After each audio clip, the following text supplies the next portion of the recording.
Hello and welcome back to the Invisible Man Show with me, Stephen. I hope you're well.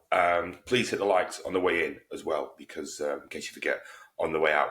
Today we're going to talk about Arsenal versus City, but we're going to start with Liverpool, who have just won against Everton 2-1. I was screening between Hertha Berlin and Liverpool. Reason my brother-in-law lives over there, so I go and see them a couple of times this season. They won away against Team Top of the League last week, 3-0, so I thought they'd turned the corner, but they haven't. They 2-0 home loss to Paderborn. Let's move on. Liverpool, they won 2-1 against Everton today. I mean, was there any doubt really? Moyes and Everton, are they ever going to go to Liverpool and do anything really? I don't think there's ever in doubt. And I want to touch on Liverpool actually, because it's 5 wins out of 5 for them. They obviously won during the week, and I hear people say they're scraping by. This isn't sustainable, and I don't really buy that argument, to be honest with you. They've scraped a couple of games. Yeah, so what? They've done that now, hasn't it? That's now historic. The points are on the board. They've done all this, by the way, with Wirtz not doing anything, and Isaac playing a bit part, and they're obviously good players, aren't they? Liverpool's an outfit. I don't think they're going to get any worse between now and the end of the season. I think they do have a problem at the back, don't they, though? And with Salah's age and Van Dijk's age, that might creep in towards the end of the season into next season. Again, I know, I'm sure they've thought that, haven't they? I'm sure they've thought about that. Yeah, I am worried. I am worried about Liverpool. If they win this one, and did they start to get a sniff of a 4 in a row, or am I catastrophising? I might be catastrophising, but they are starting to worry me now. The manager, he's talking a bit too much as well. He's turned into a bellend. I thought he was all right last year, but now I don't. So that's them, and we're going to have to go some to catch them, and so are Arsenal. The £250 million underdogs. What chance are they standing? No, in all seriousness, I've seen Arsenal a couple of times this year. The big boys, aren't they? Straight down the middle, all big, all strong, and they're going to go a long way this season. I think in every competition, they're very solid at the back. They don't look like they're going to concede many. And if they don't concede many, then not many teams are going to beat them. But I think they have a problem in terms of their manager.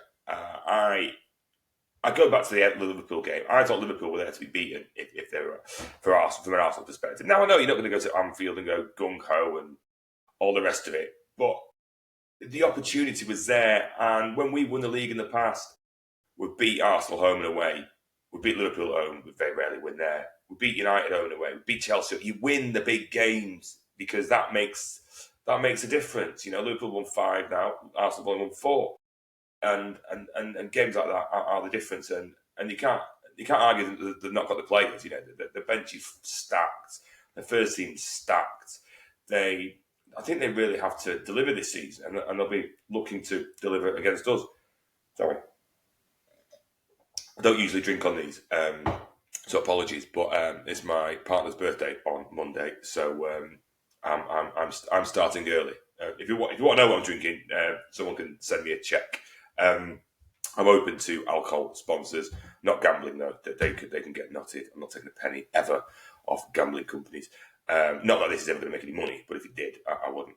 Back to the Arsenal game. I think we've got a bit of unfinished business, haven't we? Because we got tated there last year. I don't think it was a 5-1 game though. I really don't. I thought we were all right. Until we weren't. They started well. They went 1-0 up. I can't remember how. We got back in it with Haaland early in the second half, and I thought that was a well-deserved equaliser.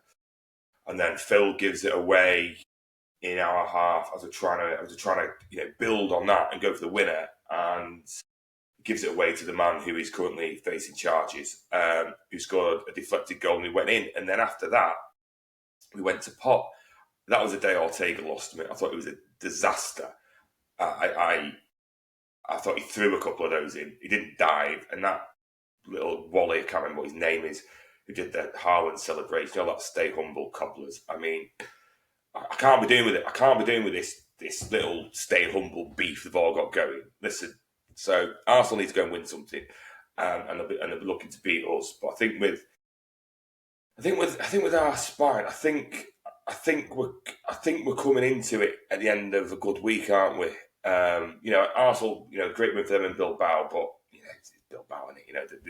I think I don't know. But us, we've had a great week. This time last week, we said we need to win these two games, and we've won them. Now, United clean sheet, Napoli clean sheet. I'm gonna put the negative argument forward first, and then we'll move on to the positive. The negative argument is United are bog standard, and they were never going to score. They were never going to cause a threat outside of a derby situation. Outside of the pressure of the derby, it's not really a big game because they're shite on their best day, and we were always going to roll them over, and it should have been 6, never mind 3. And Napoli went down to 10 men early doors, took the best player off, and we were always going to win that. Now, I don't necessarily agree with that. I think that is a oversimplification of what actually happened. I think the United game, a new goalkeeper come in, you're looking to start well, and we started very well, and we controlled the game, and whilst United are bog standard, we did what we had to do, and there was no cock-ups. Everything went well. Thank you very much. Great start. And then Napoli, they did go down 10 men. But so what? There's still no mugs, are they? And again, goalkeeper makes a good save. Goalkeeper settling in. Another clean sheet. We created plenty of chances. So the positive is that we have been excellent in the last week. And now it's money time. So if you look at our spine going into the game tomorrow, which I expect will be Donnarumma in net, Diaz, Gvardiol in centre half positions, Rodri, I'll come on to in a minute, Phil and Haaland up front. I mean, what's not to like? What's not to like? I think that is a superb spine. My problem, I suppose, is that when we won the league over the years and we've gone to Arsenal over the years, we've had the best midfield in the division.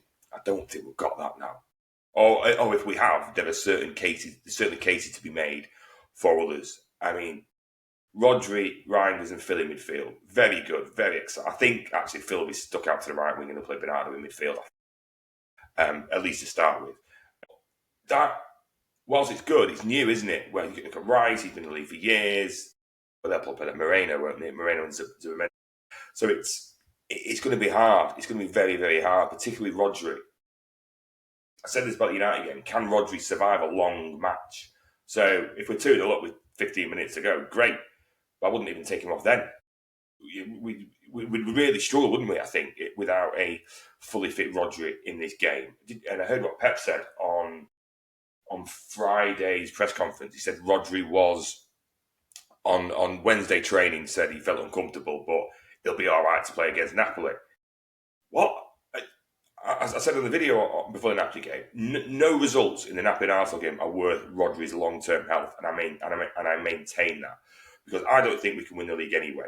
I think the game against Arsenal is about not getting tated. We're not Leeds, are we? We're not Ipswich going there.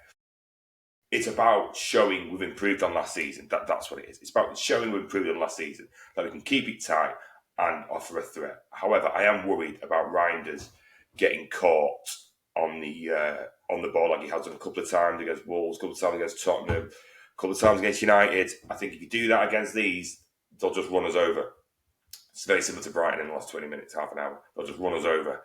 So I know this is taking a rather negative turn, but I'm not going to end on a negative. I think if we play the team of Donnarumma in net, right back Kusanov, Gvardiol, Diaz, Rodri, Bernardo Silva, Reinders, Phil, Doku and Haaland. Phil, Doku and Haaland have got to start up front. They've got to get close together and cause havoc. Havoc makes it sound like it's chaotic. They know what they're doing. The link-up play, the movement, Phil's chip to Haaland for the goal against Napoli was superb. More of that, please. And link up together. Doku's setting up Haaland, Doku's setting up Phil, Phil's setting up Haaland. Need more of that. So let's get them together tomorrow because that will terrify any team in the division, as far as I'm concerned. But the problem is left back. I say problem. It doesn't matter who's there. It's still going to be a problem, isn't it? They're a good outfits. I mean, Ain't Nori. Would you feel confident if Ain't Nori was playing tomorrow and go, don't worry, he's got this on lock? Or would you be like, not sure about that, I still fancy Ake? What? I don't know. Would I start O'Reilly? And he's passed every test he's got, hasn't he? He's passed every single test he's had. And I love the guy.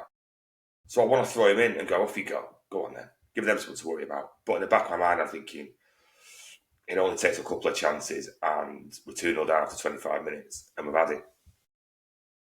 So what I really want is treble winning Ake. I want treble winning Ake back. But he doesn't exist anymore, does he? He's old, a little bit older, a little bit more injured, and a little bit slower.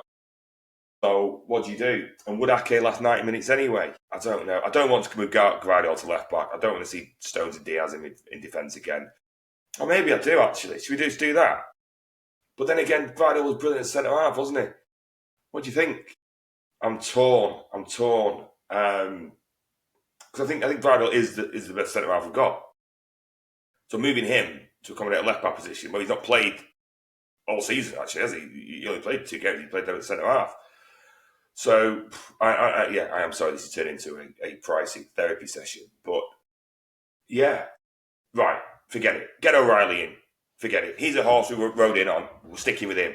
O'Reilly at the back. O'Reilly left back. Gvardiol, Diaz, Kusanov. Him to stick one of them in the stands. Rodri, Bernardo, Reinders, Phil, Doku, and Big Earl up front. And I think we're good to go. Best of ours gets the best of theirs. Forget fucking playing Ake. Those days are gone. Forget that. Let's have some fun. I don't think we can win the league anyway, so let's go there and have some fun and show the rest of the league that we're about it. And I hope Donnarumma pulls us out of the shit at the other end, if indeed we are in the shit. So predictions. I mean, my head says we're going to get beat. Maybe my heart says we're going to get beat. But no, I think we will score. But will it be enough?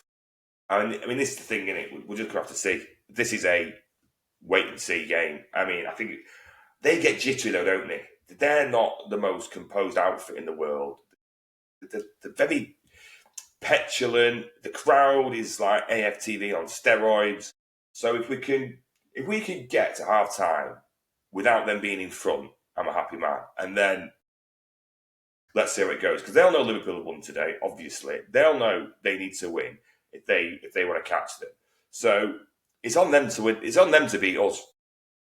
It's on them to beat us. So let's not give them anything early doors. Let's be nice and secure, and then we sort of take it from there, don't we? Because we are a threat.